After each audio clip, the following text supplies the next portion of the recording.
Bonjour à tous, nous avons le plaisir d'accueillir aujourd'hui Adrien Couret, qui est le directeur général délégué du groupe Massif, qui va répondre à quelques questions lors de cette interview. Bienvenue. Bonjour à tous. Alors, la première question, Adrien, quels principaux diagnostics faites-vous sur l'innovation en général dans le secteur de l'assurance ? Eh bien, le moins qu'on puisse dire, c'est que l'innovation dans le secteur de l'assurance, ça bouge énormément en ce moment. Si on prend un peu de recul, peut-être 2 ou 3 années de recul, le secteur était peut-être un petit peu en retard par rapport à des secteurs parallèles, je pense au secteur bancaire. Et ce qu'on observe depuis ces 2 années, c'est que les initiatives sont de plus en plus nombreuses, elles sont de plus en plus riches. On voit des partenariats qui se nouent, on voit des structures internes qui se constituent.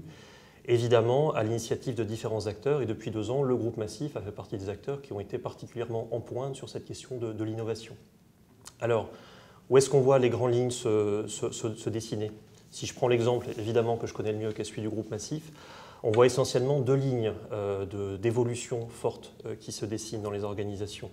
Il y a tout d'abord le fait de faire de l'innovation un vecteur important de la transformation des groupes en impliquant les collaborateurs, les salariés, toutes les parties prenantes du groupe. Et finalement, ce que nous faisons nous aujourd'hui au groupe Massif, c'est que nous donnons une capacité, une possibilité à nos collègues, à nos salariés, de prendre part à des projets d'innovation par différents biais, mais je pense qu'on y reviendra tout à l'heure. Le deuxième axe, c'est clairement l'open innovation, l'innovation ouverte, le développement et l'enrichissement de nos métiers par le développement de partenariats avec des startups. Et par le biais du fonds Massif Innovation que nous avons créé il y a maintenant plusieurs mois, nous avons développé bientôt 10 partenariats avec des startups qui sont autant de mini-projets, mini-laboratoires dans l'entreprise Massif et qui font bouger notre relation client, la façon dont on pratique nos métiers. Et ça, quelque part, c'est une nouvelle frontière qui est en train de se dessiner pour nous. D'accord, très bien. Ok, merci beaucoup. Alors, par rapport justement à cette innovation, on en parle beaucoup. Maintenant, quand il s'agit de l'appliquer, de la mettre en place, quelles sont les difficultés ou les challenges que vous rencontrez au quotidien ou de manière un peu récurrente pour réussir à mettre en place ces innovations? C'est vrai, je sens dans votre question que l'innovation, c'est peut-être pas un mouvement naturel dans des grands groupes constitués comme peuvent l'être des groupes bancaires ou d'assurance.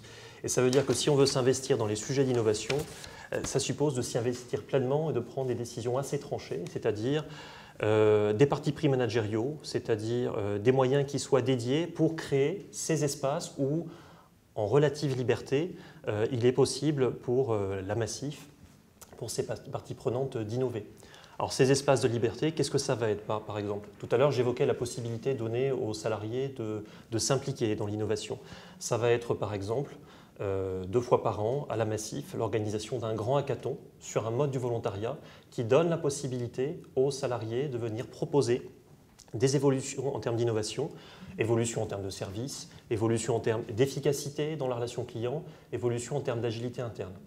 Mais ce n'est pas tout que de proposer des occasions aux salariés de s'impliquer. Il faut aussi répondre à une promesse qui est de faire des choses concrètes. C'est pour cela que les équipes qui gagnent les hackathons de la Massif voient leurs projets développés et par qui? Par elles-mêmes, puisqu'elles sont détachées. C'est ce que nous avons fait pour la dernière équipe qui a gagné notre dernier hackathon au mois de mars. Donc premièrement, des espaces internes de liberté, et ça suppose une implication assez forte, parfois au plus haut niveau de l'entreprise. Quand par exemple la direction générale de la Massif fait le choix de créer un comité consultatif jeune, c'est-à-dire un groupe de 20 salariés de la Massif qui ont une faculté d'interpeller au plus haut niveau le comité de direction, le directeur général, c'est forcément quelque chose qui fait un peu turbuler les habitudes. Et pour autant, très vite, on voit un dialogue qui se noue. Derrière la faculté d'interpellation, il y a beaucoup de bon sens pour que les choses bougent en faveur des sociétaires et des clients. Et donc, c'est une dynamique vertueuse de transparence, mais il faut créer ces espaces de liberté très clairement. Deuxième type d'espace de liberté, c'est l'ouverture vers l'externe. Et donc, quand nous créons un partenariat avec une start-up, avec Drust, avec Gomor, avec Célien, je vous invite à aller voir sur Internet tous les partenariats que la Massif a pu nouer en termes de start-up, eh bien, ce n'est pas juste un partenariat qui est dans un coin, avec quelques techniciens ou quelques laborantins qui travaillent sur une paillasse. Ce sont des projets qui sont ouverts en mode projet pour des salariés qui pourraient être des conseillers, qui pourraient être des salariés de fonction support, pour venir y participer et y collaborer. Et ce qui est extrêmement intéressant quand on voit ça, c'est que cet espace de liberté qui s'ouvre, les salariés les saisissent vraiment. Et ceux qui y participent, ceux qui ont la chance de pouvoir y participer, parce que tout le monde ne le peut pas, et c'est dans le temps que évidemment les choses se généralisent, en ressortent généralement assez transformés eux-mêmes dans la vision qu'ils ont de ce qu'ils peuvent faire à la Massif et de pratiquer leur métier. Et quelque part, on crée des ambassadeurs de la transformation. Donc oui, ce n'est pas facile au démarrage, mais une direction générale, elle a tous les leviers en fait, pour créer les espaces de liberté qui sont les espaces d'innovation. D'accord, très bien. Oui, donc quand il y a de la passion et de l'envie, en général, oui. l'échec est un peu plus rare. Donc justement, pour parler d'échec, en France, nous sommes dans une société où l'échec est souvent mal vécu, pointé du doigt. Comment, forcément, quand on fait de l'innovation, on est sur quelque chose de difficile. L'échec peut arriver. Quel est votre point de vue sur l'échec par rapport à l'innovation? Parce que l'échec arrive forcément dans l'innovation. À titre personnel, je partage totalement votre analyse, qui est que la France est un pays particulier par rapport au droit à l'échec. L'échec peut être généralement une impasse où on s'arrête totalement.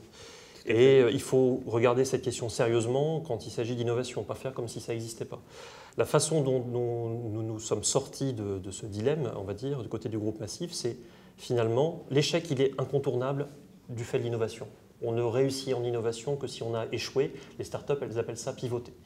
Et donc, comment s'y prendre quand on est un grand groupe? Il faut pouvoir créer des lieux où l'échec est autorisé. Ce sont ces espaces d'expérimentation, alors qui peuvent être liés à des opportunités qui viennent du travail avec les startups, mais qui peuvent être liés aussi à une révision totale des modes de travail. Nous avions, il y a quelques années, des modes de travail, notamment dans les projets à la Massif, qui étaient assez traditionnels. Et finalement, un projet qui se lançait était presque tellement pris dans un tunnel qu'il fallait absolument qu'il réussisse. Il n'y avait pas de voie de sortie, de dégagement qui était possible. Et évidemment, l'apport des techniques, des méthodologies de travail du digital, je pense au test and learn, je pense au lean startup, permet d'entrée de jeu de créer des modes de travail avec les bons niveaux de transversalité, de participation et les bons niveaux de validation intermédiaires qui permettent à un moment d'échouer, mais ce n'est pas grave parce qu'on peut contourner l'échec et repartir sur une nouvelle dynamique dans le projet. Donc là encore, ça ne peut fonctionner que s'il y a du plus haut de l'entreprise une forme de tolérance à l'échec qui vient du management, mais ça ne suffit pas, le message du plus haut de l'entreprise. Il faut aussi donner les techniques de travail qui permettent de se désensibiliser d'une certaine façon aux effets que peut avoir l'échec. Enfin, il y a un dernier élément qui est extrêmement important, c'est qu'il faut valoriser les comportements entrepreneuriaux dans l'entreprise.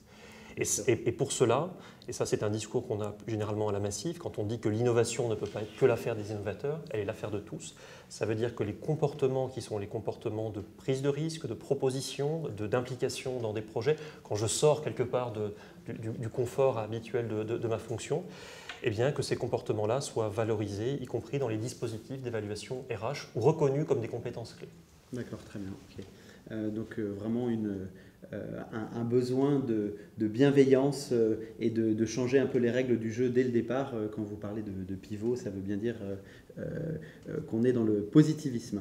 Alors une dernière question, on parle d'innovation, donc on parle souvent aussi d'agilité, de rapidité. Le consommateur a changé, devient de plus en plus exigeant, souhaite avoir tout de suite. Comment est-ce que vous pouvez réagir avec vos leviers internes? Comment l'innovation peut vous aider, dans certains cas, à réagir et servir une expérience client de plus en plus à haute valeur ajoutée? Peut-être première réaction à votre question, parce que j'entends parfois ici et là quelques-uns un peu râler sur ce consommateur digital qui est devenu un peu plus exigeant.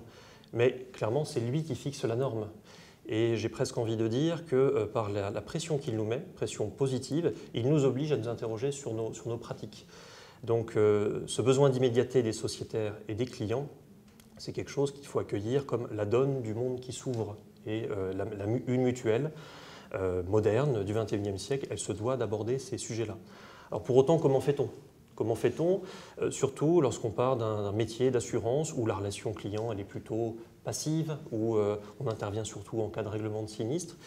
Je pense qu'il y a plusieurs aspects. Déjà, il y a l'aspect plutôt normal d'amélioration qui consiste à avoir une écoute beaucoup plus active et proactive, à chaud, des insatisfactions de nos sociétaires. Et donc ça, il y a un certain nombre de techniques d'écoute à chaud que nous déployons au sein du groupe Massif.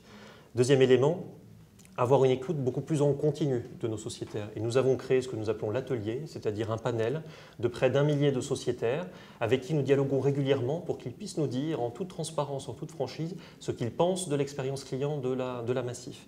Et puis il y a le troisième élément qui est vraiment peut-être le plus relié à l'innovation, qui est plus profond, c'est qu'il faut que nous changions de posture.